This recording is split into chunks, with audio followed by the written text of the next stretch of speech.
រឿងថ្មីមួយទៀតមកធ្វើការសម្រាយជូនបងប្អូនទស្សនាបន្តទៀតហើយចំពោះខ្សែភាពយន្តមួយនេះមានចំណងជើងថា Female Teacher Closing Door ផលិតឡើងនៅក្នុងឆ្នាំ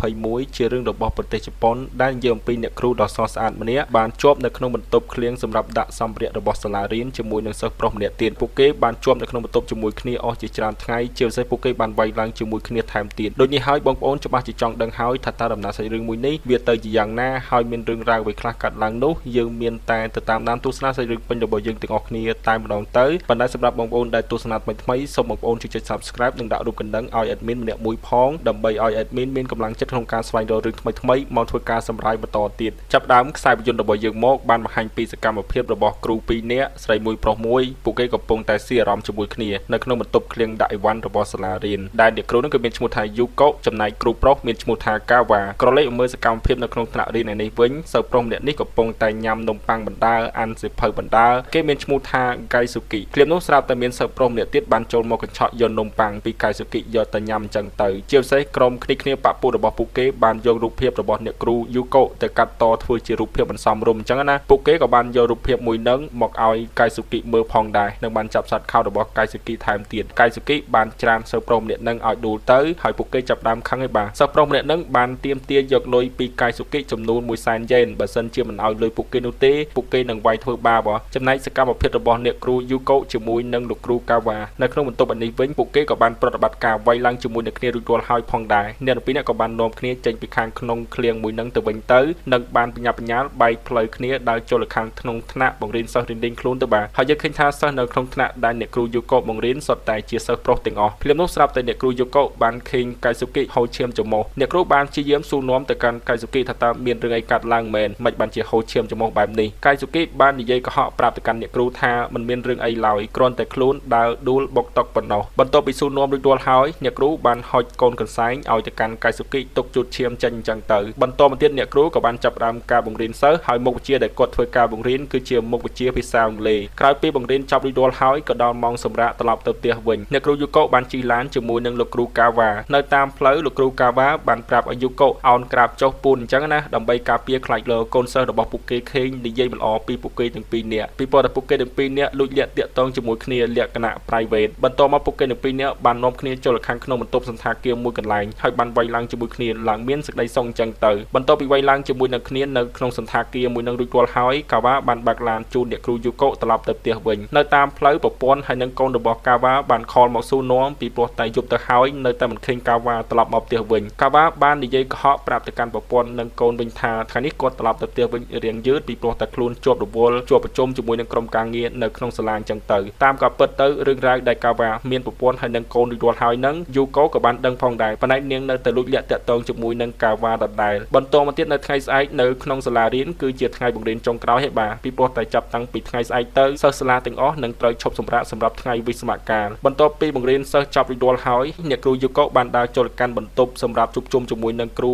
ផ្សេងទៀតអញ្ចឹងណាស្រាប់តែលោកគ្រូយូកូបានស្ដាប់ឮលោកគ្រូកាវ៉ានិយាយគ្នាជាមួយនឹងគ្រូផ្សេងទៀតអំពីគម្រោងដើរលេងនៅក្នុងវិស្សមកាលឈប់សម្រាកគឺគាត់នឹងនាំប្រពន្ធកូនគ្រូសាស្ត្ររបស់ខ្លួនដើរលេងនៅតាមមាត់ឆ្នេរសមុទ្រក្រោយពីបានស្ដាប់ឮលោកគ្រូកាវ៉ានិយាយបែបនេះហើយធ្វើឲ្យយូកូមានការអន់ចិត្តជាខ្លាំងអ្នកគ្រូយូកូក៏បានដើរចេញពីកន្លែងមួយនឹងទៅហើយយើងឃើញថាអ្នកគ្រូយូកូបានដើរចូលមកកាន់បន្ទប់ឃ្លៀងសម្រាប់ដាក់អីវ៉ាន់របស់សាលារៀនដែលជាកន្លែងទីតាំងដែលនាងតែងតែជួបគ្នាជាមួយនឹងលោកគ្រូកាវ៉ាតែងតែវាយឡើងជាមួយនឹងគ្នាហើយអ្នកគ្រូយូកូបានដាក់ខ្លួនដេកពិបាកចិត្តប៉ុន្តែមិនបានប្រមាណផងអ្នកគ្រូក៏បានដេកលក់ទៅបាទហើយនៅឈុតកន្លែងមួយហ្នឹងសាច់រឿងក៏បានលេងត្រឡប់ថយក្រោយមកបន្តិចគឺនៅកន្លែងដែលក្រុមសិស្សជើងកាងធ្វើបាបររឿងកៃស៊ូគីគម្រាមយកលុយហើយកៃស៊ូគីមិនព្រមប្រគល់លុយឲ្យពួកគេនោះទេគេក៏បានបញ្ញាប់ញ៉ារត់ចេញទៅខាងក្រៅហើយក្រុមសិស្សជើងកាងទាំងអស់ហ្នឹងក៏បានរត់ដេញតាមវាយកៃស៊ូគីបន្តទៀតកៃស៊ូគីមិនមានជំរើសឡើយគេក៏បានសម្រេចចិត្តលោតតាមបង្អួចចេញមកខាងក្រៅប៉ុន្តែសំណាងល្អកៃស៊ូគីមិនមានបញ្ហារបួសអ្វីឡើយនិងបានបញ្ញាប់បញ្ញាសវ៉ាដេញចាប់យកក្តាររូបភាពរបស់អ្នកគ្រូអញ្ចឹងទៅបានមកដល់ទីតាំងបន្ទប់ឃ្លៀងដាក់សម្ភារៈរបស់សាលារៀនហើយក៏បានឮសំឡេងអ្នកគ្រូយូកូនិងលោកគ្រូកាវ៉ាកំពុងតែវាយឡើងជាមួយគ្នាមិនចាំយូរឡើយកៃស៊ូគីក៏បានបញ្ញាប់ញ៉ាល់ចូលទៅពូនលបមើលក៏បានឃើញសកម្មភាពរបស់អ្នកគ្រូកំពុងតែញ៉ាំក្រែមរបស់គ្រូកាវ៉ាដោយឃើញបែបនេះធ្វើឲ្យកៃស៊ូគីមានការភ្ញាក់ផ្អើលជាខ្លាំងហើយក៏មានការខូចចិត្តផងដែរពីព្រោះតែអ្នកគ្រូយូកូក៏ជាក្រាស់របស់ខ្លួនអញ្ចឹងណាគេក៏បានរត់ចាក់ចេញពីកន្លែងមួយហ្នឹងទៅបាទស្រាប់តែបានជួបជាមួយនឹងក្រុមសិស្សជើងកាងដែលកំពុងតែតាមវាយធ្វើបាបរូបគេកៃស៊ូគីមិនអាចរត់ទៅណារួចទៀតបានទេហើយក៏ត្រូវបានក្រុមរបស់ពួកគេវាយធ្វើបាបកៃស៊ូគីឡើងមានរបួសហូរឈាមតាមមាត់ ត់តាមចំមុះបណ្ដៃសំណាងល្អស្រាប់តែលោកគ្រូកាវ៉ាបានចូលមកមើលឃើញទាន់ក្រុមរបស់ពួកគេក៏បាននាំគ្នារត់ចាក់ចេញពីកន្លែងមួយនឹងទៅលោកគ្រូកាវ៉ាបានព្យាយាមស៊ូទៅកាន់កៃស៊ូគីថាតើមានរឿងអីកើតឡើងប៉ុន្តែកៃស៊ូគីមិនបាននិយាយស្ដីឆ្លើយប្រាប់ទេពីព្រោះតែរូបគេខឹងជាមួយនឹងលោកគ្រូកាវ៉ាដែលបានវាយឡើងជាមួយនឹងអ្នកគ្រូយូកូដែលជាក្រាស់របស់ខ្លួនដោយសារតែលោកគ្រូកាវ៉ានៅតែស៊ូនាំចង់ដឹងរឿងរបស់ខ្លួនបែបនេះកៃស៊ូគីក៏បានដាក់លោកគ្រូកាវ៉ាមួយជង្គង់និងបានរត់ចាក់ចេញពីកន្លែងមួយនឹងទៅហើយសប្តាហ៍នេះកៃស៊ូគីរស់នៅជាមួយនឹងម្ដាយតែពីរនាក់ប៉ុណ្ណោះអ្នកស្រីដែលជាម្ដាយបានស៊ូនាំទៅកាន់កូនប្រុសថាតើថ្ងៃឈប់សម្រាកវិស្សមកាលកៃស៊ូគីចង់ទៅដើរលេងកម្សាន្តជួបជុំជាមួយនឹងបងប្អូនជាមួយនឹងគាត់ដែរឬទេកៃស៊ូគីបានឆ្លើយតបទៅកាន់ម្ដាយវិញថាខ្លួនរវល់ខ្លាំងមែនទែនត្រូវរៀនបន្ថែមដើម្បីត្រៀមខ្លួនក្នុងការប្រឡងដូចនេះហើយម្ដាយរបស់កៃស៊ូគីក៏បានសម្រេចចិត្តទៅដើរលេងជាមួយនឹងបងប្អូនរបស់ខ្លួនទៅចំណែកកៃស៊ូគីនៅចាំផ្ទះតែម្នាក់ឯងក្រឡេកមកមើលសាលារៀនឯនេះវិញពេលដែលចប់ម៉ោងបង្រៀនរួចរាល់ហើយអ្នកគ្រូក៏បានដើរចេញទៅកាន់បន្ទប់ឃ្លៀងមួយនឹងបន្តទៀតហើយបាទប៉ុន្តែគាត់ដើរចូលទៅតែម្នាក់ឯងប៉ុណ្ណោះកៃស៊ូគីក៏បានដើរលបលួចតាមមកឃ្លាំមើលអ្នកគ្រូផងដែរចំណែកសិស្សផ្សេងទៀតពួកគេបានចេញទៅផ្ទះអស់ហើយពីព្រោះតែថ្ងៃស្អែកពួកគេត្រូវឈប់សម្រាកថ្ងៃវិស្សមកាលអញ្ចឹងណាបន្តមកទៀតកៃស៊ូគីបានមកលបមើលអ្នកគ្រូតាមបង្អួចហើយក៏បានឃើញថាអ្នកគ្រូបានដាក់ខ្លួនដេកលូកបាត់ហើយមិនចាំយូរឡើយកៃស៊ូគីក៏បានដើរចូលទៅរកអ្នកគ្រូអង្គុយសម្លឹងមើលទៅកាន់អ្នកគ្រូមិនដាក់ភ្នែកឡើយធ្វើឲ្យអារម្មណ៍របស់គេមិនអាចទប់ចិត្តបានឡើយពីព្រោះតែអ្នកគ្រូស្អាតក៏ស្អាតហើយក៏ជាក្រាស់របស់ខ្លួនថែមទៀតដូចនេះហើយកៃស៊ូគីក៏បានសម្រេចចិត្តលូកលេងអ្នកក្រៀករបស់ខ្លួនចឹងទៅប៉ុន្តែចៃដន្យអីស្រាប់តែអ្នកគ្រូយូកូបានភ្ញាក់ពីដេកវិញដោយឃើញបែបនេះអ្នកគ្រូយូកូចាប់ផ្ដើមមានការភ័យខ្លាចជាខ្លាំងនិងបានគិតថាកៃស៊ូគីគឺជាមនុស្សរោគចិត្តកៃស៊ូគីនៅតែដើរចូលទៅរកអ្នកគ្រូនិងបានប្រាប់ថាខ្លួនមិនមែនគឺជាមនុស្សរោគចិត្តអញ្ចឹងទៅស្រាប់តែអ្នកគ្រូបានច្រានកៃស៊ូគីចៃដន្យអីអ្នកគ្រូក៏បានដួលហើយបោកក្បាលដេកសន្លប់បាត់ទៅបន្ទាប់ពីបានឃើញអ្នកគ្រូសន្លប់បែបនេះកៃស៊ូគីចាប់ផ្ដើមភ័យហើយក៏គិតអីមិនចាញ់ផងដែរក្រឡេកមកមើលលោកគ្រូកាវ៉ាកំពុងតែឈរជប់បរិយនៅខាងក្រៅនេះវិញស្រាប់តែអ៊ំប្រុសម្នាក់ដែលជាអ្នកសម្អាតទីធ្លាសាលាបានដើរចូលមកស្ដីថាឲ្យលោកគ្រូកាវ៉ាមិនឲ្យជប់បរិយហើយនៅពេលដែលអ៊ំប្រុសម្នាក់នឹងរៀបនឹងដើរចេញទៅវិញលោកគ្រូកាវ៉ាបានស៊ូនាំទៅកាន់គាត់ផងដែរថាតើមានបានឃើញអ្នកគ្រូយូកូដែរឬទេប៉ុន្តែពួកគេទាំងពីរនាក់និយាយមិនត្រូវគ្នាឡើយស៊ូកូឆ្លើយក្បេងអញ្ចឹងណាពីព្រោះតែអ៊ំប្រុសម្នាក់នឹងក៏ជីករបស់គាត់ថ្លង់ហើយអ៊ំប្រុសម្នាក់នឹងក៏បានដើរចេញទៅធ្វើការរបស់ខ្លួនបន្តទៀតទៅលោកគ្រូកាវ៉ាបានព្យាយាមខលទូរស័ព្ទតាក់ទងទៅកាន់អ្នកគ្រូយូកូប៉ុន្តែមិនមានអ្នកលើកនោះទេពីព្រោះតែទូរស័ព្ទរបស់អ្នកគ្រូយូកូភ្លេចនៅក្នុងបន្ទប់ office ធ្វើការគឺគាត់មិនបានយកទៅជាមួយឡើយក្រឡេកមកមើលកៃស៊ូគីជាមួយនឹងអ្នកគ្រូនៅក្នុងបន្ទប់ឯនេះវិញស្រាប់តែអ៊ំប្រុសដែលជាអ្នកសម្អាតទីធ្លាសាលារៀនបានបើកទ្វារបន្ទប់ស្រែកស៊ូថាតើមាននរណាម្នាក់នៅក្នុងបន្ទប់មួយនេះដែរឬទេប៉ុន្តែកៃស៊ូគីមិនបានឆ្លើយតបឡើយគេនឹងក៏បានទៅពូនលាក់ខ្លួនហើយអ៊ំប្រុសម្នាក់នឹងក៏បានចាក់សោបន្ទប់មួយនឹងតែម្ដងទៅដោយឃើញថាអ៊ំប្រុសបានចាក់សោបន្ទប់បែបនេះកៃស៊ូគីបានចេញទៅស្រែកហៅគាត់ឲ្យបើកទ្វារវិញផងដែរហើយកៃស៊ូគីបានស្រែកហៅផងគាស់ទ្វារបន្ទប់ផងប៉ុន្តែអ៊ំប្រុសម្នាក់នឹងមិនបានឮទេពីព្រោះតែគាត់មានបញ្ហាថ្លង់ហើយអ៊ំប្រុសម្នាក់នឹងក៏បានដើរចាក់ចេញពីកន្លែងមួយនឹងទៅចំណែកអ្នកគ្រូក៏បានភ្ញាក់ដឹងខ្លួនឡើងវិញផងដែរអ្នកគ្រូឈប់ខឹងជាមួយនឹងកៃស៊ូគីបន្តទៀតហើយបាទពួកគេក៏បានបើកទ្វារផងស្រែកហៅជំនួយផងប៉ុន្តែមិនមាននរណាម្នាក់បានឮពួកគេនោះទេភ្លាមនោះស្រាប់តែកៃស៊ូគីបានរកឃើញពិលមួយគេបានយកភ្លើងពិលមួយនឹងបញ្ចាំងដាក់ទៅកាន់មុខរបស់អ្នកគ្រូយូកូហើយអ្នកគ្រូក៏បានដើរចូលមកយកភ្លើងពិលពីកៃស៊ូគីចំណែកកៃស៊ូគីបាននិយាយសុំទោសទៅកាន់អ្នកគ្រូនិងបានធ្វើពុតជាស៊ូនាំទៅកាន់អ្នកគ្រូថាតើអ្នកគ្រូមកខាងក្នុងបន្ទប់មួយនេះមានការអ្វីដែរអ្នកគ្រូបានឆ្លើយតបទៅវិញទៅ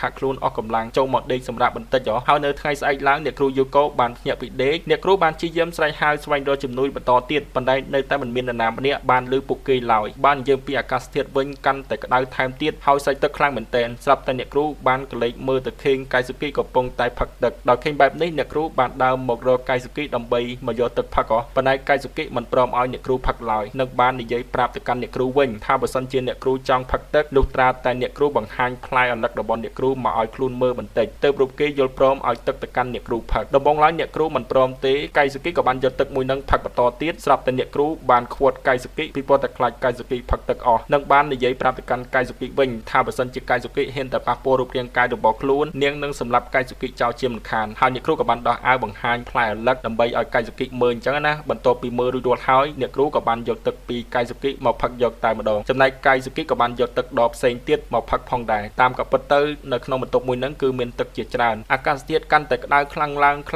អ្នកគ្រូឡើងបែកញើសចូលខ្លួនហើយបាទដូចនេះហើយអ្នកគ្រូក៏បានសម្រេចចិត្តដោះអាវខាងក្រៅរបស់ខ្លួនឯងចេញកៃស៊ូគីនៅតែព្យាយាមស្រែកហៅមនុស្សដើម្បីឲ្យមកជួយពួកគេចំណែកអ៊ំប្រុសគាត់នៅតែស្ដាប់មិនឮហើយបានបាញ់ទឹកស្រោចផ្កាធ្វើតែមិនដឹងអញ្ចឹងណារហូតមកដល់ពេលនេះពួកគេបានជាប់នៅក្នុងបន្ទប់មួយនេះអស់រយៈពេល2ថ្ងៃហើយបាទអ្នកគ្រូចាប់ផ្ដើមអស់កម្លាំងជាខ្លាំងនិងបាននិយាយប្រាប់ទៅកាន់កៃស៊ូគីថាបើសិនជាកៃស៊ូគីអាចរកអ្វីមួយមកឲ្យខ្លួនញ៉ាំបាននោះនាងនឹងយល់ ព្រមឲ្យកៃស៊ូគីវាយឡើងជាមួយចង់ប្រមាថដងក៏បានដែរដោយលើអ្នកគ្រូយូកូនិយាយបែបនេះកៃស៊ូគីបានព្យាយាមកែច្នៃយកដំបងមកដាក់ជាមួយនឹងខ្សែលូសដើម្បីយកទៅបេះទំពុកយកផ្លែក្រូចនៅខាងក្រៅតាមបង្អួចដំបងឡើយកៃស៊ូគីមិនអាចបេះបានទេដោយឃើញបែបនេះអ្នកគ្រូយូកូក៏បានទៅជួយកៃស៊ូគីបេះផ្លែក្រូចមួយនឹងសារជាថ្មីទីបំផុតពួកគេក៏អាចបេះផ្លែក្រូចមួយនឹងបានជោគជ័យទៅអ្នកទាំងពីរនាក់មានអារម្មណ៍ថាសប្បាយចិត្តខ្លាំងមែនទែនកៃស៊ូគីបានយកផ្លែក្រូចមួយនឹងប្រកបទៅឲ្យអ្នកគ្រូដំបងឡើយអ្នកគ្រូបានកវីក្បាលមិនទទួលយកទេស្រាប់តែកៃស៊ូគីបានយកផ្លែក្រូចមួយនឹងទៅបកសម្បកចេញហើយបានហុចទៅឲ្យអ្នកគ្រូម្ដងទៀតអ្នកគ្រូក៏បានសម្រេចចិត្តយកផ្លែក្រូចមួយនឹង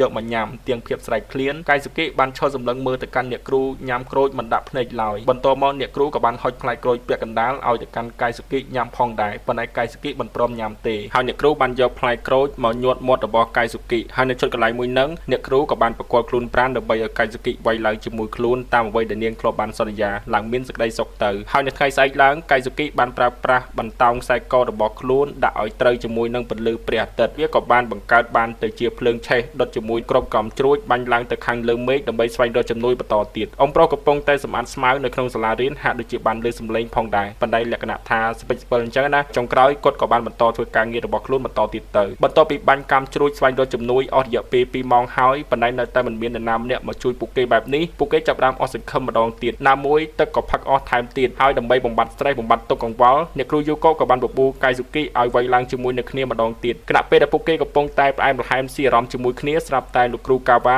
បានបើកទ្វារចូលមកហើយក៏បានឃើញសកម្មភាពរបស់ពួកគេទាំងពីរនាក់ផងដែរគាត់បានសួរនាំទៅកាន់ពួកគេទាំងពីរនាក់ថាតើពួកគេកំពុងតែធ្វើអ្វីជាមួយគ្នាប៉ុន្តែម្ដងនេះអ្នកគ្រូយូកូលែងមានចិត្តស្រឡាញ់លោកគ្រូកាវ៉ាទៀតហើយគឺនាងពេញចិត្តចំពោះកៃស៊ូគីវិញអ្នកគ្រូបាននាំកៃស៊ូគីដើរចេញទៅខាងក្រៅដោយសារតែលោកគ្រូកាវ៉ានៅតែនិយាយតប៉ែខ្លាំងពេកស្រាប់តែកៃស៊ូគីបានហក់ចូលទៅវាយលោកគ្រូកាវ៉ាត្រូវមួយដៃដួលដេកស្អាតទៅបន្ទាប់មកអ្នកទាំងពីរនាក់ក៏បាននាំគ្នាដើរចាក់ចេញពីកន្លែងមួយនឹងទៅហើយអំប្រុសម្នាក់នឹងក៏បានដើរចូលមកដល់ផងដែរដោយឃើញទ្វារបើកចំហបែបនេះគាត់ក៏បានបិទចាក់សៅវិញហើយលោកគ្រូកាវ៉ាក៏បានជាប់នៅក្នុងបន្ទប់មួយនឹងទៅបាទកៃស៊ូគីនិងអ្នកគ្រូបានដើរចេញមកខាងក្រៅជាមួយគ្នាភ្លាមនោះស្រាប់តែកៃស៊ូគីបានយកទៅយោមកបាញ់ទឹកដាក់ទៅកាន់អ្នកគ្រូចំណែកអ្នកគ្រូមានអារម្មណ៍ថារំភើបសប្បាយចិត្តខ្លាំងមែនទែនហើយនៅពេលដែលដល់ថ្ងៃចូលរៀនវិញកៃស៊ូគីក៏លែងបានជួបជាមួយនឹងអ្នកគ្រូទៀតដែរពីព្រោះតែអ្នកគ្រូបានធ្វើការផ្លាស់ប្ដូរទៅរៀននៅសាលាផ្សេងហើយសាច់រឿងរបស់យើងក៏កាត់បញ្ចប់តែត្រឹមនឹងទៅអរគុណច្រើនខ្លាំងមែនទែនសម្រាប់បងប្អូនដែលទស្សនាសាច់រឿងមួយនេះតាំងពីដើមរហូតដល់ចប់កុំភ្លេចចុច Subscribe និងដាក់រូបកណ្ដឹងដើម្បីទទួលបានវីដេអូការសម្រាយរឿងថ្មីៗប្លែកៗបន្តទៀត